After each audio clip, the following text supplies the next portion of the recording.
Hey guys, it's Paul here, and I got a new chainsaw I wanted to talk about. This is a Husqvarna Rancher 460. So you may have seen not that long ago I did a video on this DeWalt chainsaw. So why did I go out and get another chainsaw? Well, I got the DeWalt because I didn't really want to get a gas chainsaw. I don't use a gas chainsaw that much, and I just didn't want another cylinder to maintain. So I thought I could get by with just having an electric chainsaw, and I would say it probably meets about, 2/3 of my need. This thing works great and deals with smaller stuff really well. But I wanted something that could cut up bowl blanks for me for turning. And I see a lot of opportunities up here in the North Woods with people cutting down big trees. And, I've got a 24-inch lathe. I'd like to be able to, cut up a good sized log and make bowl blanks out of it. And this saw just is not up to that task. I have tried, and before I get my first bowl blank cut, I have pretty much lost my will to live and just decided to let someone else go turn those bowls. So anyway, I did a lot of homework on this, and it seemed like the two contenders from a brand perspective were Stihl and Husqvarna. So I looked a lot at the Stihl 271 and 291, which are if I remember correctly, a 50cc and a 55cc machine. They looked really nice, and a local dealer carried those, and they were contenders for me. And it seemed like Stihl Husqvarna was kind of a Ford Chevy kind of thing. You find fans, loyalists on both sides of that. So I ended up going the Husqvarna route. Now my options there were really, I was looking at the Rancher 455 and the 460. Those are very similar machines. What it came down to me, for me, was the 455 is a 55cc machine. The 460 is a 60cc machine. They have the same weight. And so within that same weight, I could get a little bit more horsepower, and the 460 is rated for a 24-inch chain.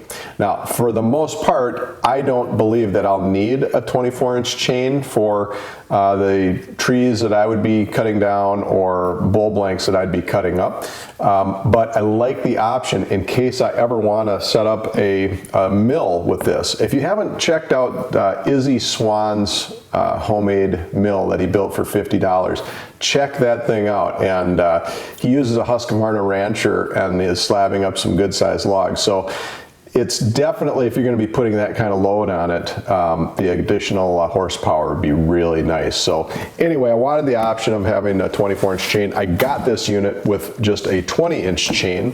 I think it'll make it a little bit more easy to handle, a little bit more manageable, and I think that it should meet my needs. But for $100 or so, I can put a 24-inch bar and chain on, and I'll be ready to rock and roll if I ever build the Izzy Swan mill.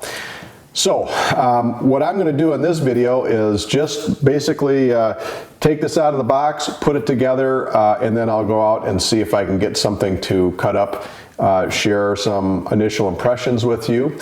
So I'm going to get the camera set up and take it out of the box, and let's see what's inside. All right, there's the power head.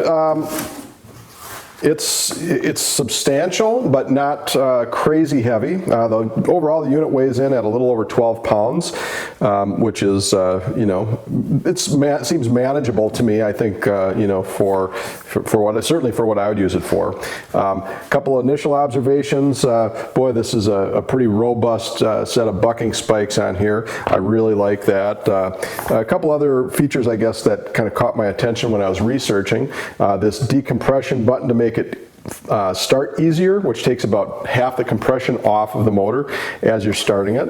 I liked the kind of the off button, which is an easy downward motion to take you from running to off. It's very intuitive. I like that. And also, people rave about the anti-vibration on these saws, and I can see the sizable spring in there, and you can see kind of that spring flexing, and that's really designed to take a lot of the vibration, absorb that vibration so it doesn't transfer to me, the operator.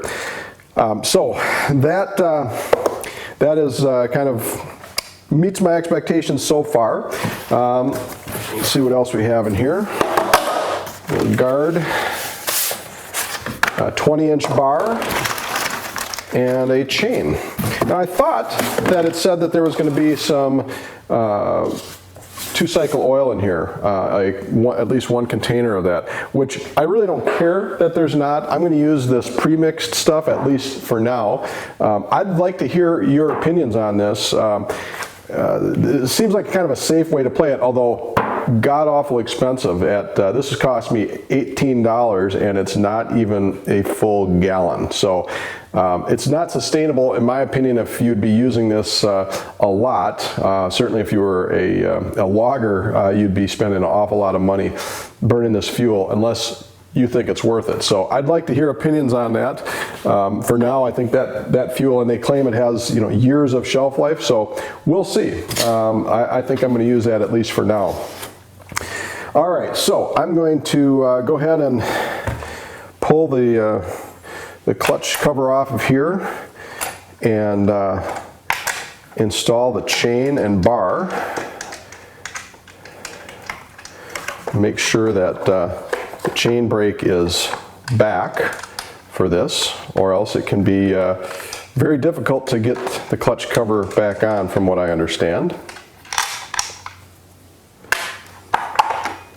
All right, very substantial in here. Boy, that clutch is a serious mechanism. Now, I have seen a lot of kind of mixed feelings out there about the external clutch rather than having an internal. It certainly makes it more serviceable. It's a little bit in the way for getting the chain on and off. So jury's out for me, of course, just kind of putting this together for the first time, but that's something that I'll be kind of paying attention to. All right, chain is a little buggered up here. There we go.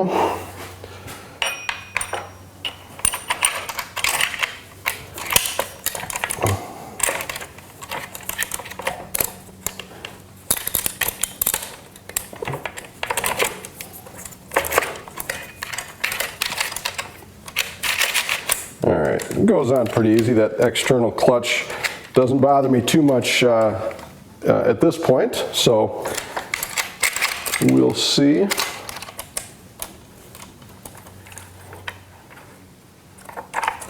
All right, that seems about right. All right, as far as I'm concerned, that saw is ready to rock and roll. So I'm going to get some fuel and some bar oil in here and go out and see if I can find something to make a couple cuts with.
right, so granted that was not a very robust test of a saw of this caliber, but that was about a 12 to 13 inch chunk of fresh cut birch.